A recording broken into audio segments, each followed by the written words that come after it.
such a difficult question to answer. My relationship with my dad is existent. However weirdly defined that is existent.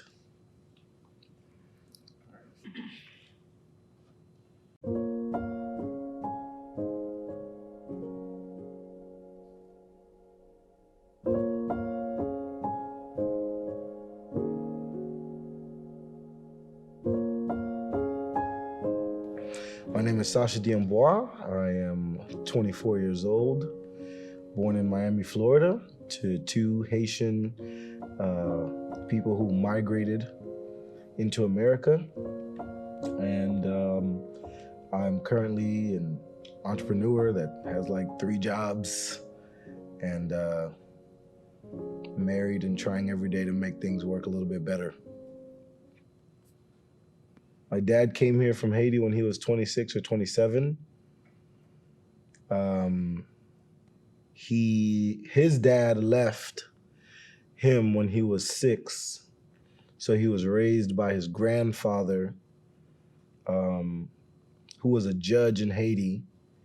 And I believe he was also there with his younger brother, his 2 sisters, and his first cousin. They were all raised in the same house. And he was the oldest. When he was 14, his grandfather died, and he then had to raise his 4 siblings at the time. He did everything that he could to make sure that they turned out okay. And even though he was only 14, I don't know if you could say it was God. Of course it was God, but he had the maturity and the presence of mind to do things in such a way that everybody that was in that house ended up in America based on his watch. And there's a ton of stories I could tell you to sum up the type of character that he has, but raising 4 kids at 14 in a country where there are no real public assistance, I think that pretty much sums up the type of man that my dad is. Man, it's such a weird dynamic, the relationship that I have with my dad. First of all, I just want to dude is incredible. It's insane. My mom is someone that is probably one of the nicest people on earth. I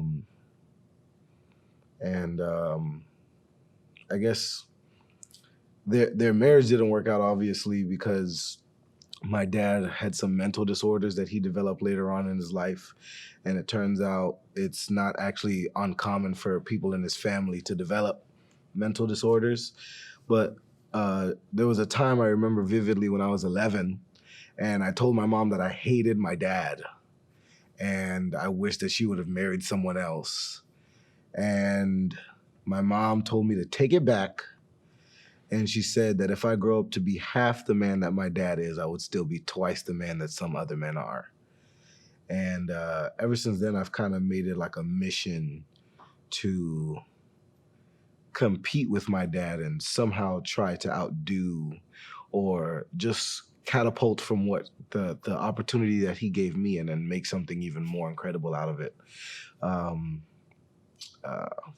My dad, like I said, grew up under his grandfather in Haiti.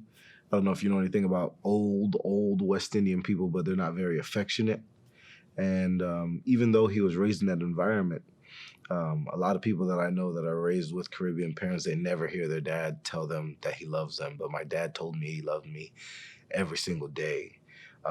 What he didn't tell me was that he was proud of me or that I did something well. He was always critiquing me. every word that I said, he would be like, your tone on that was a little bit too rough. You should lower it. Or if I made a grammatical error, he would tell me that I made the grammatical error. If I was reading something and I skipped over a comma, he would tell me I should say the word comma in my head so that I know to pause. Little things like that. He was always very meticulous. And when I would complain about it, he would tell me that the world does not make space for mediocre people. One time I got a C in the 6th grade or the 5th grade, and I was like 10 or 11. And my dad said, "You got a C, do you want to be average?" And I was like, "What's wrong with being average?" And my dad takes me to this street in Miami, 79th Street, and shows me like prostitutes and all of these homeless people. And he's like, "Those are average people. You want to be like them?" And at first, you're 5th grade, you don't know what's going on. Like getting a C in school is going to make me homeless. No, that's not what it is. But now that I'm older, I understand he was just trying to make sure that I never left any of my potential on the table, because he thoroughly believed that if he would have started where I started, he would have been able to go much further in his life. My dad didn't learn English until he was almost 30, but he still retired in America with a pension. And things like that, just incredible feats. My dad retired at 50 with a pension. A lot of people don't have the opportunity to do that. And another story that I know was when my mother had my 2 older sisters. I have a sister that's 5 years older than me and a sister that's 6 years older than me. So they were born like 13 months apart. And they had my 2 sisters. It was just my mom and my dad, obviously. And my mom, my dad bought my mom a car so that she would have transportation while she's carrying, 2 young kids around. And he would ride his bike, I think, 60 blocks to get to work as a busboy. He was making less than $6 an hour. And he worked so much overtime that he made $46,000 that year.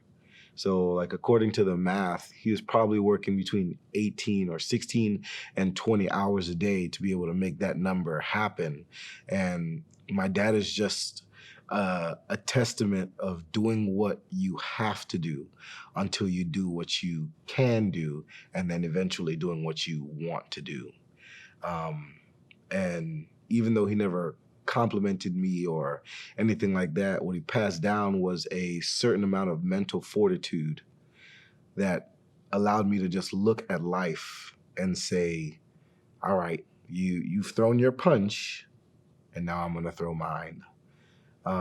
He never let me be satisfied not doing what I'm supposed to do.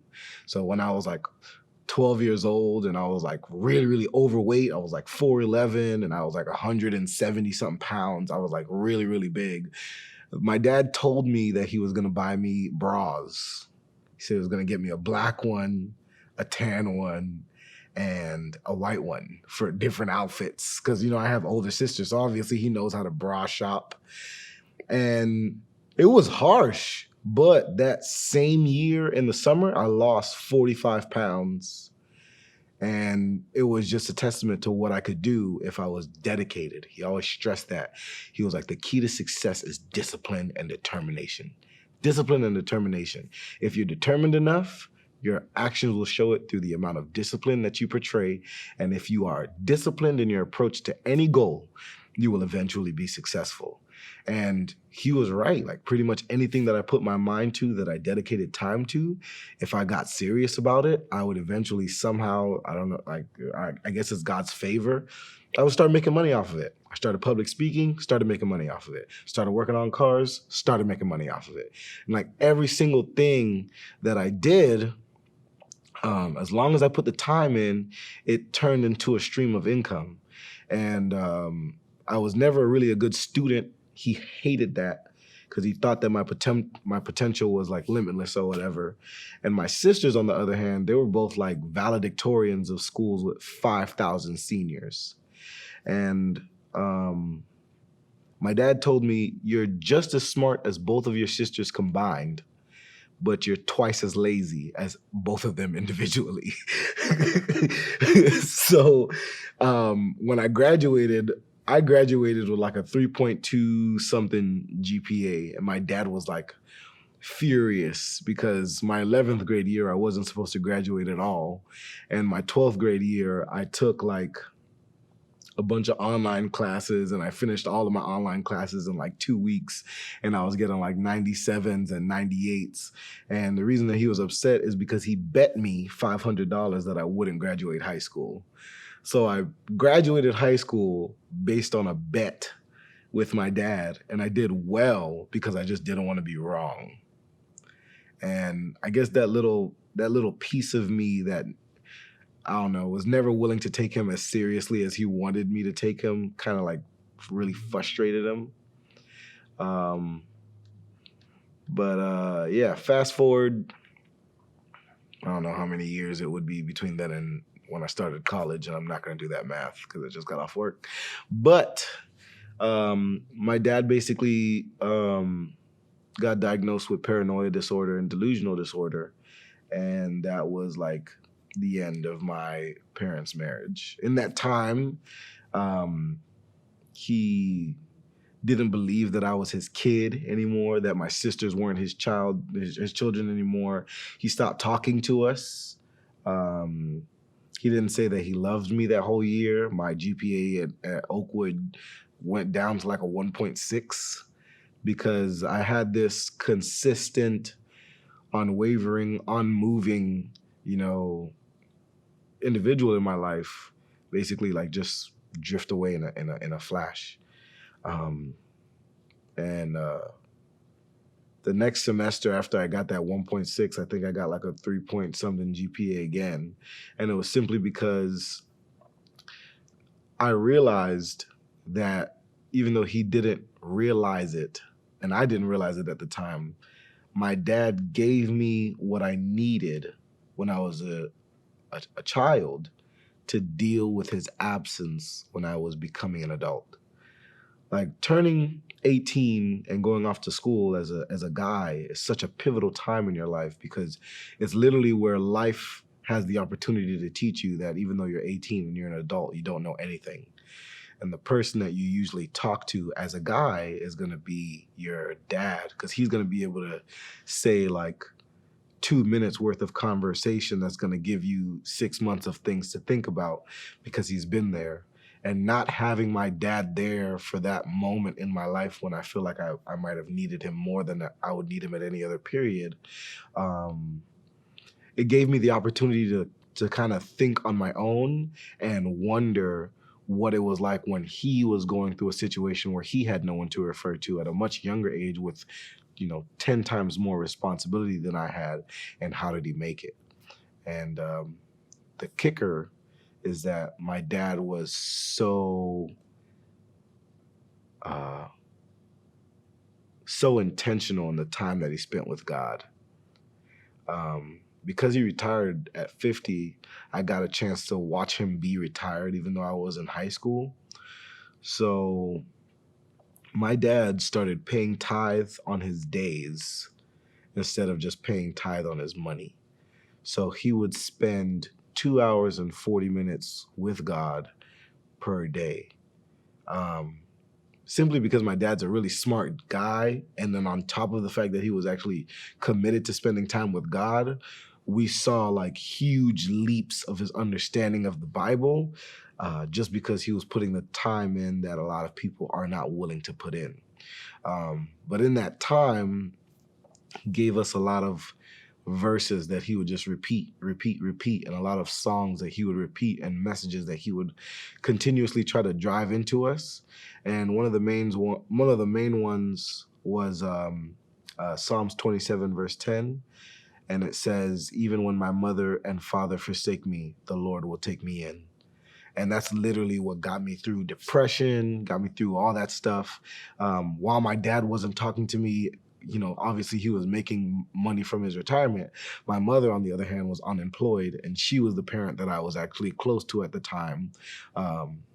So I'm in school. Oakwood's expensive as heck.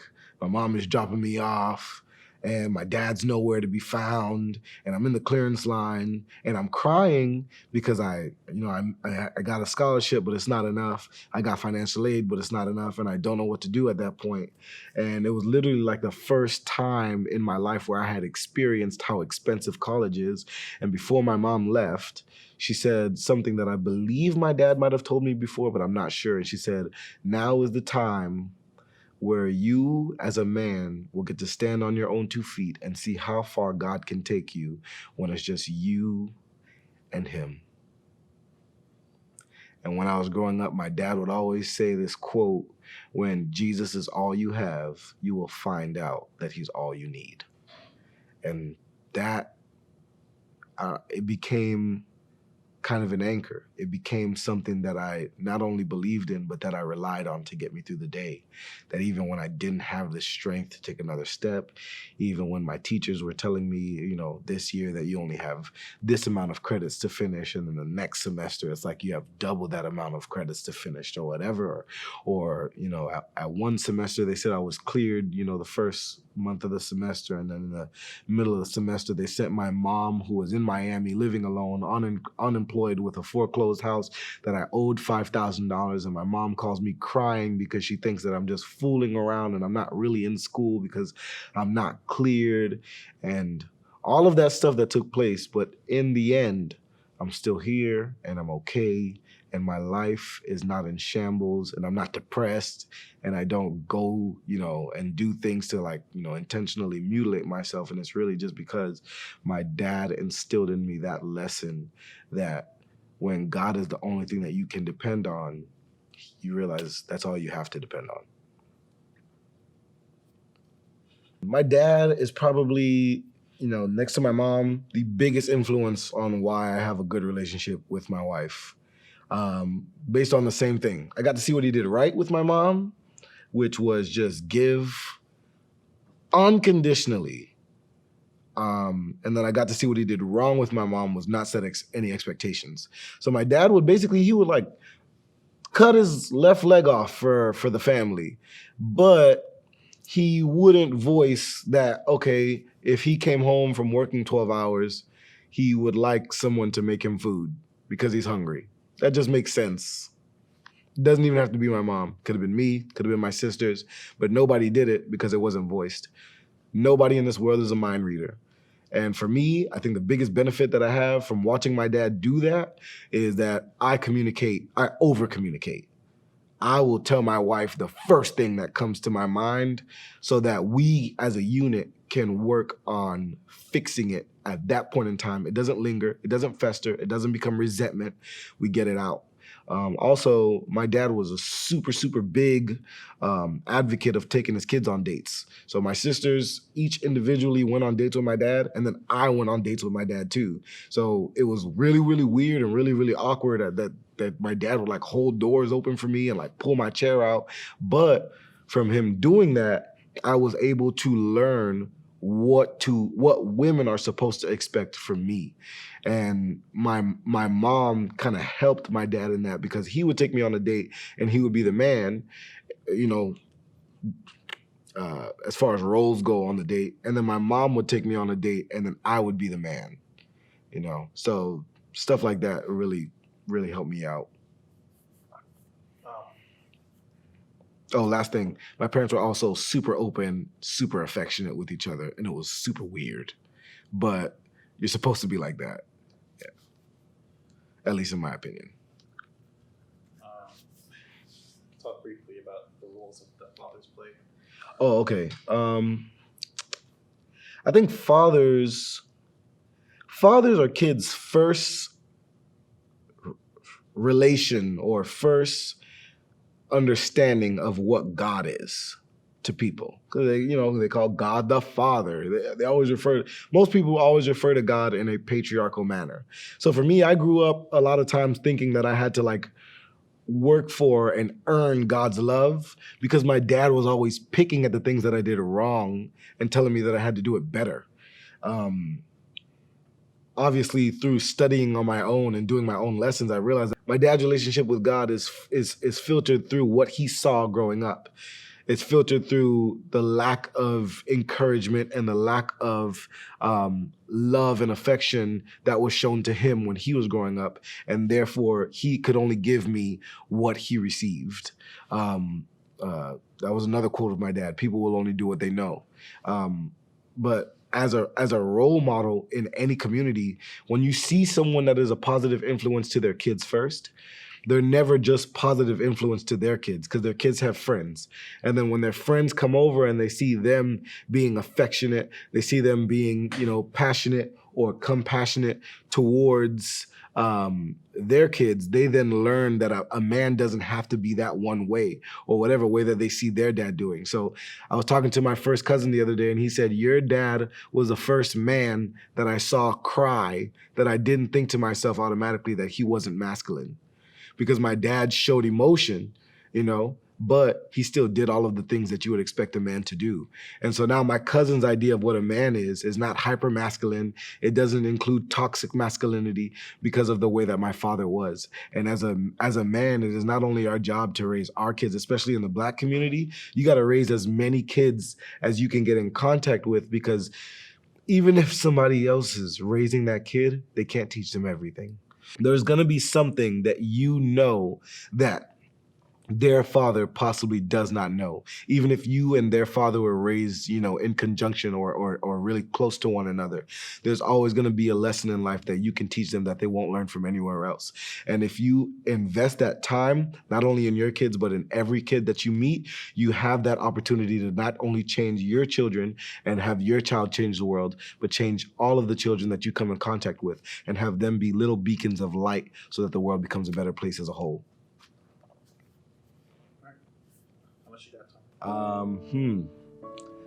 Papi, I miss you. We'll still do dear though. Yeah, dear Papi sounds weird though. I would never say that. I don't know. All right, I'll just go with Dad. Dear Dad, I miss you. I don't know what's going through your mind sometimes. But I know that whatever it is that you're thinking, you feel like it's the right thing to do. And I respect that. I hope that you're proud of me. I hope that you know that I'm working my butt off to be able to make something that you can be proud of out of my last name. And I will never stop working to outdo you. I will never stop working to refine and make better the lessons that you taught me, so that I can be the man that I'm destined to be. And I will do my best to teach every generation of Diambois that comes after me that strength and the love and the commitment and the dedication and the discipline that you instilled in me, and we're gonna make it just keep going forever. I will teach my kids that wealth is not just in the amount of money that you make, but the amount of love that you acquire throughout your life. And I really want to thank you for all of the time that you took to learn the lessons that you learned, even though you had no one to teach them to you, so that you could teach them to me. I love you.